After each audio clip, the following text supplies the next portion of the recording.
Baik, yang pertama kita sucikanlah dari hadas yang kecil. Hadas yang kecil itu dengan cara berwudu.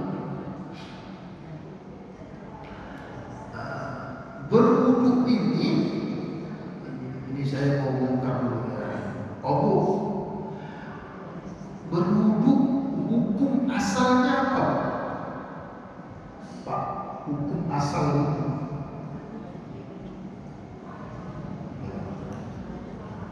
Hukum asalnya wudu. Minum dulu ya.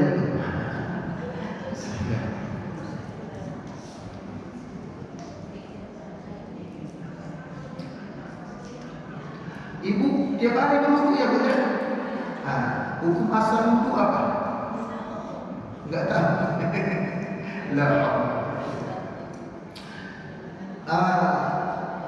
Ada contoh barang. Ibu ini jam 11 menjelang siang siaplah pula kerjaannya. Sudah siap memasak, sudah siap mencuci. Jadi ibu ini pengen membaca Al-Quran. Dia mau baca Al-Quran. Dan kita kalau mau baca Al-Quran itu kan berwudu dulu. Berwudu lagi. Lalu dia baca Al-Quran. Ini pelan-pelan ya, jangan sampai salah paham.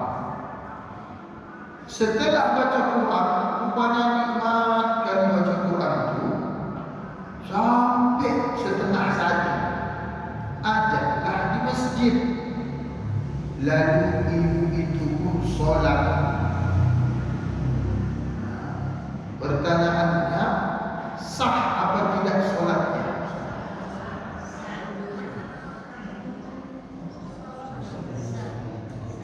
Sepakat kita sah. Wudunya kan belum batal. Ya Bu ya. Orang dia baca Quran belum ada dia buang angin begitu. Belum ada dia pipis, belum ada dia Jadi begini Bapak Ibu, saya ini berbicara melalui referensi kitab-kitab bermadhab Syafi'i.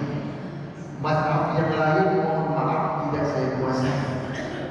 Karena kalau untuk membaca fiqh sunnah itu kayak karangan Syekh Sabi itu apa namanya habis terlalu banyak waktu kita habis begitu kan.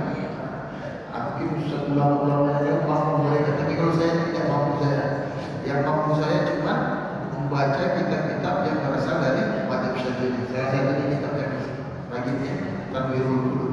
Maka saya berbicara ini tidak pakai mazhab yang lain ya, pagarnya dulu melalui pakai mazhab Syafi'i.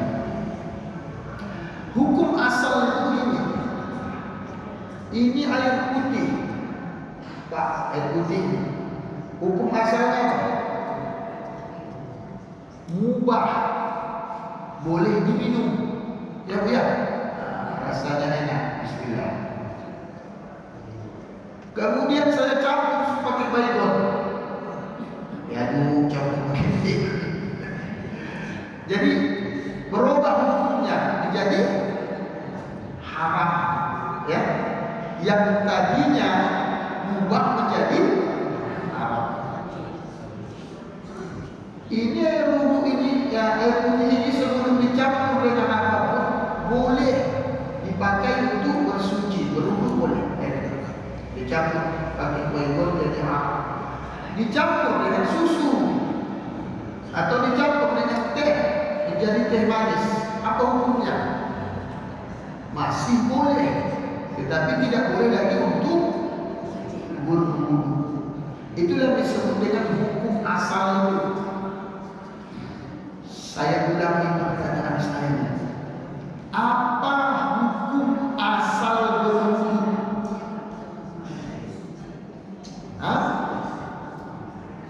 Kita kasih lagi komparasi biar betul-betul paham ini begini.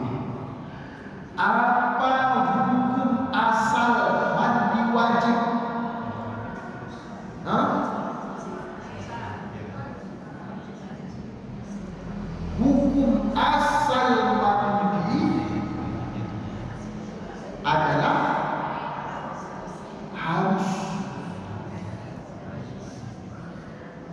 bila ada sesuatu mendatang kepada dirinya yang mewajibkan dia untuk mandi, maka hukum asal mandi itu, hukum mandi itu menjadi, saya tanya lagi, ibu tak mandi 3 hari, boleh apa enggak? Sah apa enggak sholat? Itu dia. Tapi baunya itu ya luar biasa ya.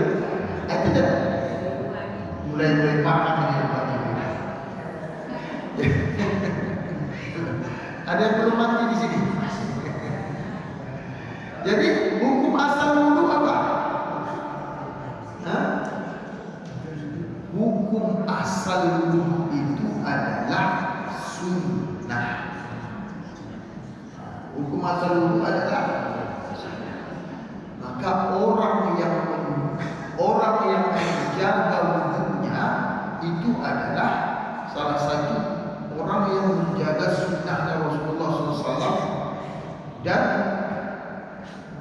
amalan ini termasuk amalan yang mulia. Bilal bin Rabah radhiyallahu anhu didengar Rasulullah SAW terompahnya itu di syurga. Lalu sahabat itu penasaran, kenapa Bilal ini sudah dijamin masuk surga? Jadi setelah diperiksa, ternyata Bilal bin Rabah ini punya amalan. Salah satunya wudunya tidak pernah putus, batal wudu. Kita lanjutkan. Saya termasuk ustaz yang suka membunuh apa? Membunuh hewan kurban. Ketika mau menyembelih hewan kurban, si penyembelih itu disunnahkan hukumnya berwudu dia dulu. Sembarangan mau memotong hewan kurban itu, wudu dulu awal. Saya dulu mau memotong hewan kurban, lalu saya berwudu dulu. Kan berwudu saya. Apa hukum wudu yang saya kerjakan itu? Statusnya apa bu? Oke. Kemudian saya mau baca Quran. Lalu sebelum baca Quran itu saya berwudu dulu. Apa hukum wudu yang saya kerjakan itu? Apa hukumnya bu? Jawabnya kencang. Sunnah. Biar Ustaz tahu kalau itu paham. Lalu saya mau sholat subuh. Sebelum sholat subuh saya berwudu dulu. Apa hukum wudu yang saya kerjakan itu? Pintar-pintar ini.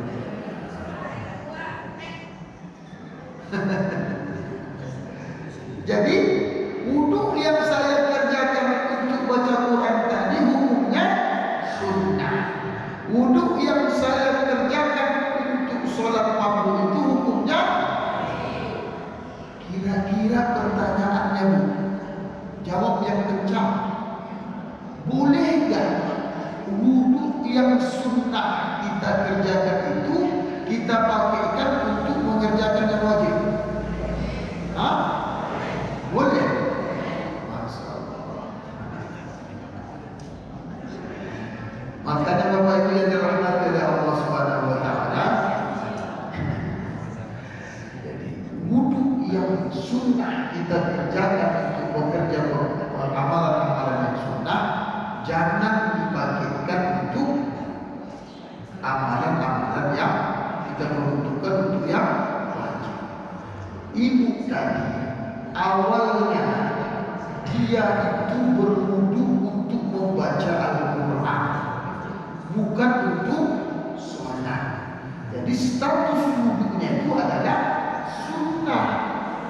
Maka jangan dipakai untuk sholat. Kalau dia mau sholat lagi, maka silakan wudu lagi. Ada lagi contoh nih. Ibu datang ke masjid, ini kan hari itu minggu subuh bulan Ramadan, ini subuhnya ini.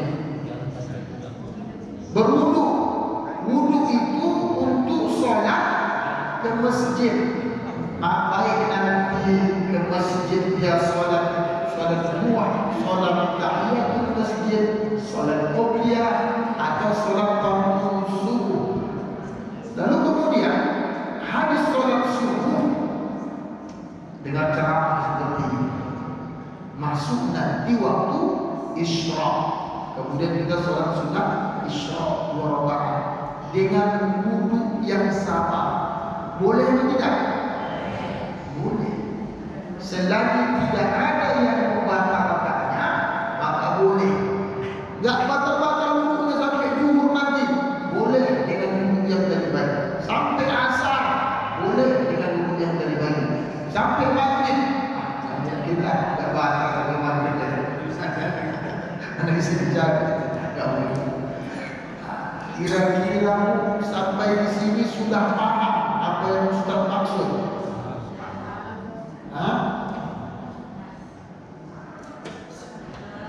Ada yang mau ditambahkan Pak? Ustaz, ada yang mau ditambahkan? Silakan. Menurut Pak Ustaz, membaca Quran itu boleh tanpa wudhu? Boleh.